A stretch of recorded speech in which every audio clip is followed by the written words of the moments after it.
Semangat penonton, beri semangat untuk peserta.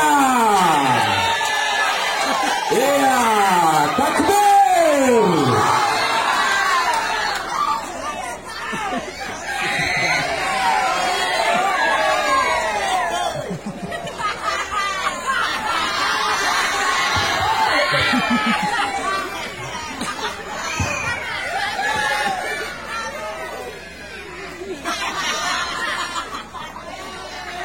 Assalamualaikum warahmatullahi wabarakatuh.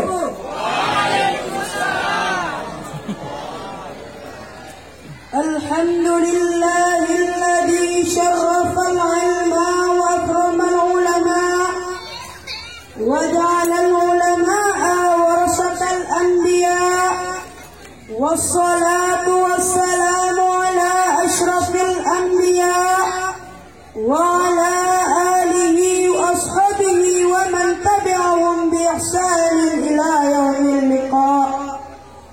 Amma ba'du, faqala Allah ta'ala fil Qur'anil Karim, a'udzu billahi minasy syaithanir rajim, bismillahirrahmanirrahim. Innama yakhshallaha min ibadihil ulama. Wa qala an-nabiy sallallahu alaihi wasallam fil hadits, al-ulama'u warasatul anbiya. Shadaqallahul azim wa shadaqa rasuluhun nabiyyul karim. Mengakhiri pertemuan kita pada kesempatan kali ini, perkenankan sejenak waktu buat saya untuk mengucapkan kata-kata puji dan syukur kepada Allah Subhanahu wa Ta'ala yang telah menetapkan kita di antara kalangan ulama, sehingga dengan adanya ulama kita dapat menempuh jalan yang diridhai oleh Allah Subhanahu wa Ta'ala. Salawat berangkaikan salam kita doakan kepada Allah agar selalu dilimpahkan kepada baginda Rasulullah sallallahu alaihi wasallam yang telah mengangkat kita dari jurang keniscayaan lahirnya kepada puncak kenikmatan Islamnya. Seterusnya kepada para ahli dan sahabat beliau sekalian yang selalu setia, seimbang tahu saya langkah dalam memperjuangkan agama Allah Subhanahu wa Ta'ala. Pula kepada alim ulama, baik ulama yang mutaqaddimin maupun ulama yang mutaakhirin, selaku pewaris daripada anbiya dan lampu penerang dunia di kala kegelapan datang menghantui. Kata-kata takdir setinggi-tingginya kepada mulia Al-Mukarram Abu selaku penasihat dari Manhajul Fatah beserta keluarga di tempat. Kata-kata takdir setinggi-tingginya kepada mulia Ayahanda Arham kita bersama Al-Mukarram pimpinan dayah Manhajul Fatah beserta keluarga di tempat. Kita berdoa kepada Allah, semoga yang mulia Al-Mukarram Abu dan yang mulia Al-Mukarram pimpinan dayah Manhajul Fatah beserta keluarga di tempat selalu dalam naungan Allah Subhanahu wa Ta'ala. Kemudian takdim wa ikraman kami kepada seluruh dewan guru yang masih bernaung di bawah panji dayah Manhajul Fatah, dan yang teristimewa kepada seluruh dewan guru yang bertindak sebagai dewan juri yang menilai kami pada malam spektakuler dan megah meriah ini. Dan tak lupa pula kepada seluruh para pendai-pendai yang seperjuangan dengan saya beserta kepada seluruh para peserta. Dan yang terakhir kepada ma'asyiral muslimin wa ummatul mu'minin rahimakumullah. Di era zaman modern ini, di satu sisi kita patut merasa senang Allah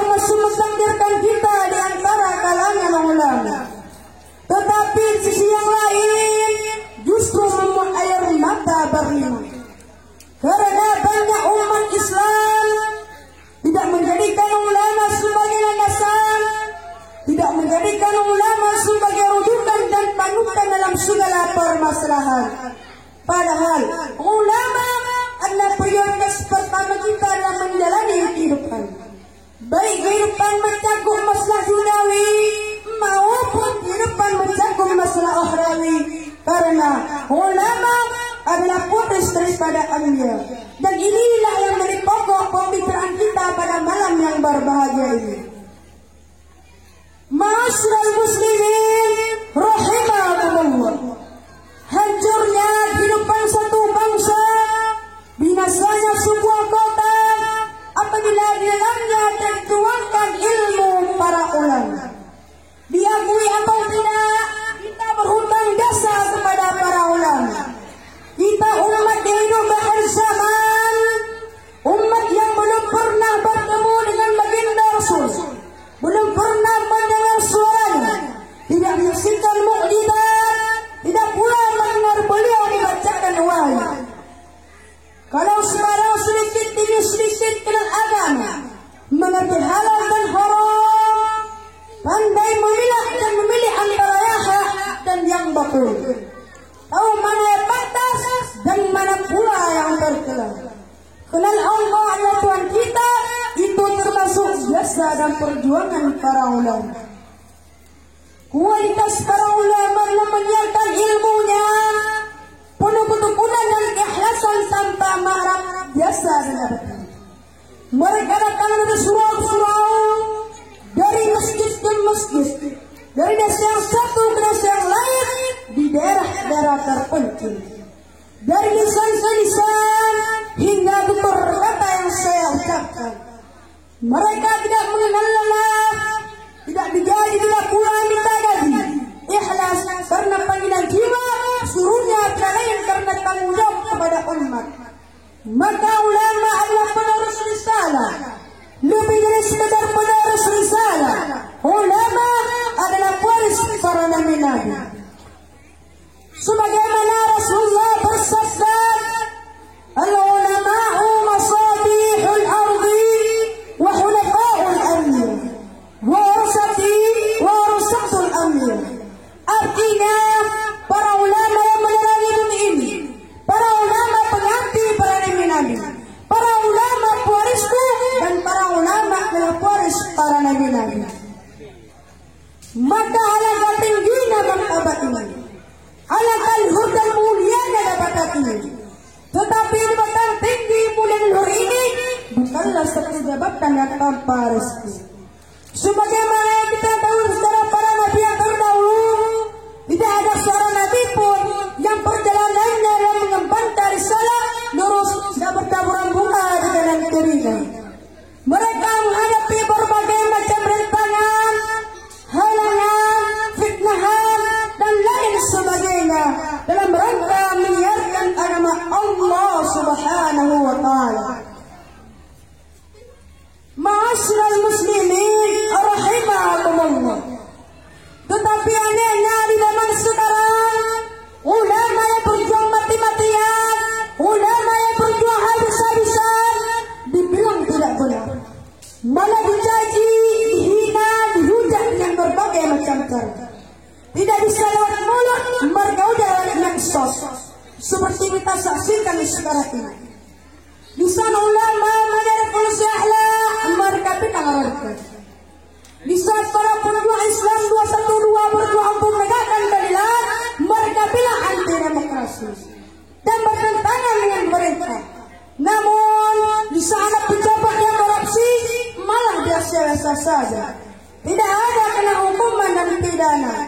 Katanya ini dengarlah hukum, tapi hukumannya sama seperti hukum misal, tajam ke bawah, tumpul ke atas. Beginilah yang terjadi kalau pemerintah tidak mengerti masalah agama, tidak mengerti hukum-hukum Allah, tidak tahu mana perintah oleh Allah dan mana pula yang dilarang oleh Rasulullah Sallallahu Alaihi Wasallam. Kalau hanya ini kerjaan pemerintah sekarang, memisahkan umat dan ulama, maka sangat khawatirkan agama Islam akan gulung tikar di bumi kita cinta ini.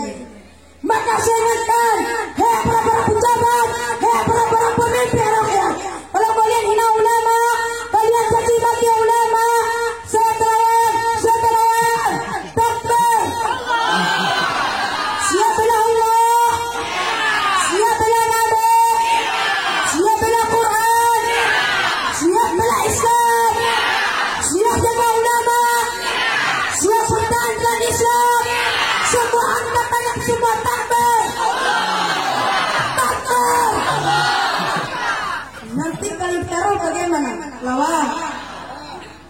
Nabi kalau diancam bagaimana? Tolak. Kalau diancam dibunuh bagaimana? Kalau bina-bina berani bagaimana? Betul. Betul. Betul. Apalagi yang kita tahu ulama sekaligus anak cucu Nabi dan dagingnya Nabi. Tidak sempurna cinta kepada Nabi apabila kita tidak mencintai anak cucu Nabi. Tidak tulus sayang kepada Nabi apabila kita tidak menyayangi anak cucu Nabi. Kita masukkan mereka dalam penjara, bahkan sampai dinekan sumpah mereka. Maka tidak kalah orang-orang yang mustahil kemuliaan mereka saudara-saudara. Barang siapa tidak ada perkara yang dimana perkara itu menjadi Sayyidatina Fatimah, kecuali perkara itu juga menjadi Rasulullah Sallallahu Alaihi Wasallam.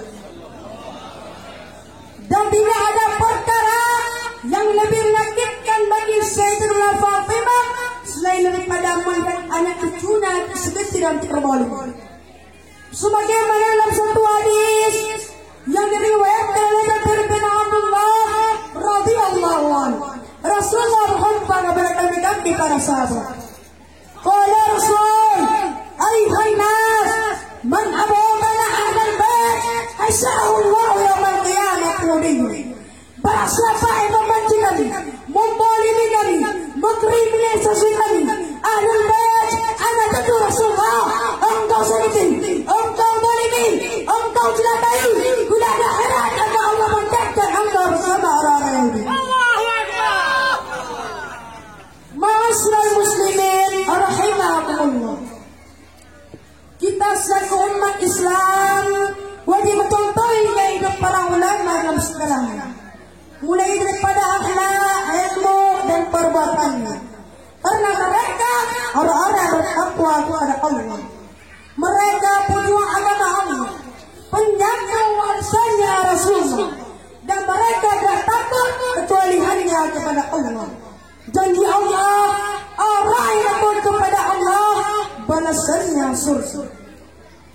Sebagaimana Allah berfirman, Bismillahirrahmanirrahim, dzalika liman khasyiya rabbah. Surga hanyalah bagi orang-orang yang takut kepada Allah.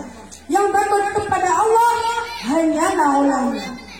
Seperti ditafsirkan oleh yang lain dalam surah Al-Fatir ayat 35 yang berbunyi, Bismillahirrahmanirrahim, innama yakhshallaha min ibadihi ulama. Hanya sekali kepada Allah hanyalah ulama. Maka bersyukur kita kepada Allah. Allah berikan kita hamba-hamba yang duduk di sekeliling, hamba-hamba yang mulia dan dekat dengan orang alim. Berapa banyak hamba-hamba di sana yang Allah berikan petunjuk. Ini anugerah terbesar yang Allah berikan kepada kita semua saudara-saudara. Maka jangan sia-siakan kesempatan ini. Ma'asyiral muslimin wa qurratul mu'minin rahimakumullah. Oleh karena demikian, mari kita petik beberapa natijah. Yang pertama, jadikanlah ulama mafatihul hati ma'alikul syarr, sebagai kunci-kunci untuk membuka segala kebajikan dan sebagai penutup segala bentuk kejahatan. Jangan hanya kita memerlukan ulama kita berkesehat, tetapi ketika sakitnya kita selamatkan. Kita memerlukan ulama kita berkesehat, tetapi penderitaannya kita termakan. Ulama tidak minta dihargai, kewajiban kita menghargai ulama. Ulama tidak minta dihormati, tugas kita menghormati ulama. Yang kedua, jangan sekali-kali kita maki-maki ulama, apalagi mereka baginda Rasulullah. Kalau kita ingin berjumpa dengan baginda Rasulullah hatinya, maka sayangilah mereka, cintailah mereka, tuntunlah ilmu sama mereka selagi masih masih. Sebagaimana Rasulullah Sallallahu Alaihi Wasallam bersabda, Inna Allah la yaqbidu ilman tidan yantabi'uhu minal ibadah, walakin yaqbidu ilman biqabdil ulama. Walakin karena bahwa sungguh Allah tidak mengangkatkan ilmu dengan sebutan kepada hambanya. Akan tetapi Allah mengangkatkan ilmu dengan mewafatkan para ulama. Mungkin hanya ini saja yang bisa sampaikan. Lebih kurang saya mohon maaf. Hadanallahu wa iyyakum ajma'in. Assalamualaikum warahmatullahi wabarakatuh. Waalaikumsalam warahmatullahi wabarakatuh.